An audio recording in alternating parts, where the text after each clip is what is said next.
അസ്സലാമു അലൈക്കും. എല്ലാവർക്കും നമസ്കാരം. ഇന്ന് നമുക്ക് സിമ്പിൾ ആയിട്ടുള്ള ഒരു ബോട്ടിൽ ആർട്ട് ചെയ്താലോ? വളരെ പെട്ടെന്ന് എല്ലാവർക്കും തന്നെ ചെയ്തെടുക്കാൻ പറ്റുമേ. അപ്പം നമുക്ക് വേഗം തന്നെ വീഡിയോയിലേക്ക് പോവാം. അപ്പോൾ ഇതാ ഇങ്ങനെയുള്ളൊരു ബോട്ടിലാണ് എടുത്തിട്ടുള്ളത്. അപ്പോൾ ഇതിന് ബേസ് കോട്ടൊക്കെ കൊടുത്തു കഴിഞ്ഞിട്ടുണ്ട്. ഇതിനൊരു ബ്ലാക്കും വൈറ്റും കൂടിയിട്ടാണ് ഞാൻ ബേസ് കോട്ട് കൊടുത്തത്. അത് നമുക്ക് ഇഷ്ടമുള്ളതുപോലെ കൊടുക്കാം കേട്ടോ.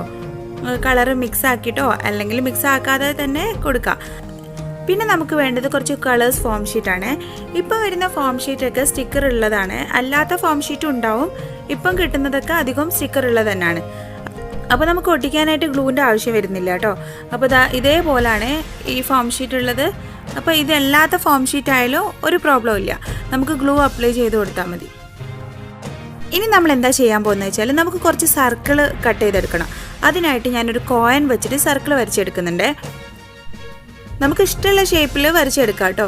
സർക്കിൾ ആകുമ്പോൾ എല്ലാവർക്കും തന്നെ അത് ചെയ്തെടുക്കാൻ പറ്റും. കുറച്ച് നമുക്ക് വരച്ചെടുക്കാമല്ലോ. അപ്പോൾ ഇതാ കുറച്ച് സർക്കിളൊക്കെ വരച്ചെടുക്കുന്നുണ്ട്. പിന്നെ നമുക്ക് ഇതിന് ബേസ് കോഡ് കൊടുക്കണം എന്നൊരു ആവശ്യമില്ല കേട്ടോ. അപ്പോൾ നമ്മുടെ കയ്യിൽ പെയിൻറ് ഇല്ല എങ്കിൽ നമുക്കിത് ബേസ് കോഡ് കൊടുക്കാതെ തന്നെ ചെയ്യാം. പിന്നെ നമ്മൾ ബോട്ടിൽ ബേസ് കോട്ട് കൊടുക്കുമ്പോൾ ബ്രഷ് വെച്ചിട്ടാണോ അതുപോലെ സ്പോഞ്ച് വെച്ചിട്ടാണോ നല്ലതെന്നൊക്കെ ചോദിക്കുന്നുണ്ട് കേട്ടോ. അപ്പം അത് ബ്രഷിനെക്കാട്ടും നല്ലത് സ്പോഞ്ച് വെച്ചിട്ട് ചെയ്യുന്നതാണ്. ഞാൻ ഈ ബോട്ടിൽ ചെയ്തിട്ടുള്ളത് ബ്രഷ് വെച്ചിട്ടാണ്. ഇനി നമുക്കിതൊന്ന് കട്ട് ചെയ്തെടുക്കാം കേട്ടോ. അപ്പോൾ ഇതാ കട്ട് ചെയ്യുകയാണേ. ഇനി നിങ്ങൾക്ക് ഓരോന്ന് ഇങ്ങനെ കട്ട് ചെയ്യുമ്പോൾ നമ്മുടെ ഫോം ഷീറ്റ് ബാക്കിയുള്ള ഭാഗം വരുമ്പോൾ നമുക്ക് കട്ട് ചെയ്യാൻ കുറച്ച് ബുദ്ധിമുട്ടുണ്ടാവും.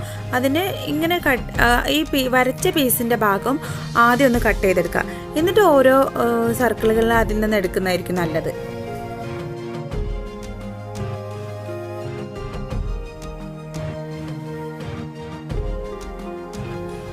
അപ്പോൾ ഇതേപോലെ തന്നെ ബാക്കിയുള്ള കളേഴ്സിന് കൂടി കുറച്ച് സർക്കിൾ കട്ട് ചെയ്തെടുക്കുന്നുണ്ട്.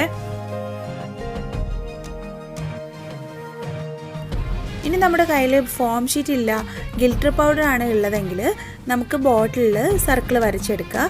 എന്നിട്ട് ഗ്ലൂ അപ്ലൈ ചെയ്ത് കൊടുക്കുക. അവിടെ ഗിൽറ്റർ പൗഡർ ഇട്ട് കൊടുത്താൽ മതി. ഇനി നമുക്ക് ഇതൊക്കെ ഒന്ന് ബോട്ടിൽ ഒട്ടിച്ചെടുക്കാം കേട്ടോ. ഇനിയിപ്പോൾ ബോട്ടിൽ ഒട്ടിച്ചെടുക്കാനായിട്ട് ഗ്ലൂവിൻ്റെ ആവശ്യമില്ലല്ലോ.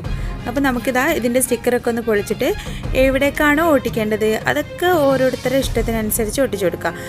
കുറച്ച് ഗ്യാപ്പ് കൊടുത്തിട്ടാണ് ഞാനിപ്പോൾ ഒട്ടിച്ചു കൊടുക്കുന്നത്. അപ്പം എങ്ങനെയാണോ അറേഞ്ച് ചെയ്യേണ്ടത് അതൊക്കെ നമ്മുടെ ഇഷ്ടത്തിനനുസരിച്ച് അറേഞ്ച് ചെയ്യുക, എന്നിട്ട് ഒട്ടിച്ചു കൊടുക്കുക. അപ്പോൾ നമ്മുടെ വലിയ സർക്കിളൊക്കെ റെഡി ആയിട്ടുണ്ട്. അപ്പം ഇതിൻ്റെ കൂടെ ചെറിയ സർക്കിളും കൂടി കുറച്ച് എടുക്കുന്നുണ്ട്. അതിനായിട്ട് ഞാൻ പേപ്പർ പഞ്ചിലാണ് ചെയ്യുന്നത്. ഇതേപോലെ തന്നെ ചെറുതായിട്ടൊന്ന് വരച്ചിട്ട് കട്ട് ചെയ്തെടുത്താൽ മതി കേട്ടോ. അപ്പോൾ ചെറിയ സർക്കിളായിട്ട് വേണ്ടെങ്കിൽ ഇത് മാത്രം മതി.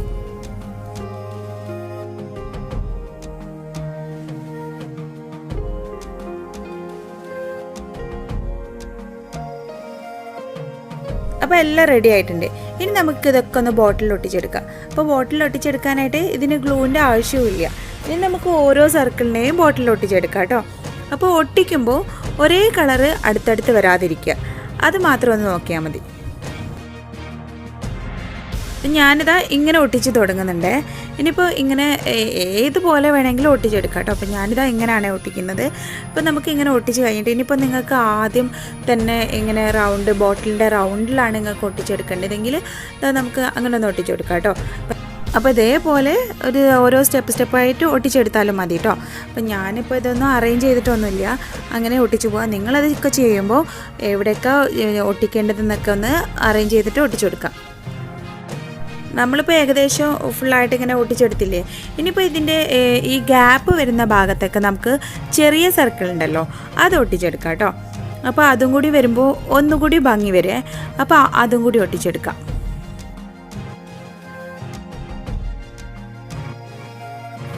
ഇനിയിപ്പോൾ മോൾ പോർഷനിൽ നിങ്ങൾക്ക് വേണമെങ്കിൽ ജൂട്ടോ എങ്കിൽ ലേസോ അങ്ങനെ എന്തെങ്കിലും വെക്കാം കേട്ടോ. പക്ഷേ എനിക്ക് ഇഷ്ടം ഇത് തന്നെ വെക്കാൻ, അതുകൊണ്ട് ഞാൻ ഇങ്ങനെ തന്നെ കേട്ടോ ചെയ്ത് കൊടുക്കുന്നത്.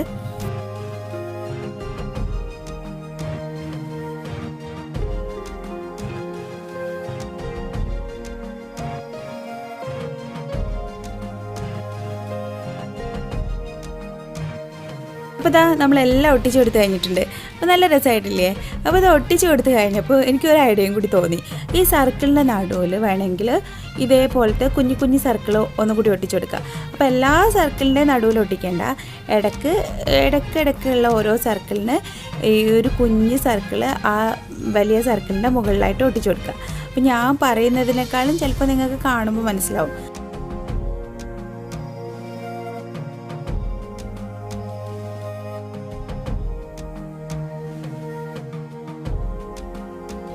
ഇത് നമ്മുടെ അപ്പം എങ്ങനെയുണ്ട്? അടിപൊളിയായിട്ടില്ലേ? അപ്പം ഞാൻ തുടക്കത്തിൽ പറഞ്ഞതുപോലെ തന്നെ ഈസി അല്ലേ ചെയ്യാനായിട്ട്. എനിക്ക് പെയിൻറ്റ് ചെയ്യാൻ അറിയില്ല എന്നൊന്നും പറഞ്ഞ് മാറിയിരിക്കണ്ടല്ലോ. അപ്പം ഇത് സർക്കിളാണെങ്കിൽ നമുക്ക് കോയിനോ എങ്ങനെ ആയാലും എന്ത് വെച്ചിട്ടാണെങ്കിലും സർക്കിൾ വരച്ച് അത് കട്ട് ചെയ്തെടുക്കാമല്ലോ. അപ്പോൾ എല്ലാവരും തന്നെ ഒന്ന് ട്രൈ ചെയ്ത് നോക്കൂ കേട്ടോ. അപ്പം നിങ്ങളുടെ എല്ലാവരുടെയും വിലപ്പെട്ട അഭിപ്രായങ്ങളൊക്കെ കമൻറ്റ് ബോക്സിൽ അറിയിക്കുമല്ലോ. പിന്നെ നിങ്ങളുടെ ഫ്രണ്ട്സിനെ റിലേറ്റീവ്സിനൊക്കെ ഈ ക്രാഫ്റ്റൊക്കെ ഇഷ്ടപ്പെടുന്നവരുണ്ടെങ്കിൽ അവർക്കൊക്കെ ഒന്ന് ഷെയർ ചെയ്ത് കൊടുക്കാം. പിന്നെ എൻ്റെ ഇൻസ്റ്റാഗ്രാം ID ഞാൻ ഡിസ്ക്രിപ്ഷനിൽ കൊടുക്കുക, അത് ഫോളോ ചെയ്യുക.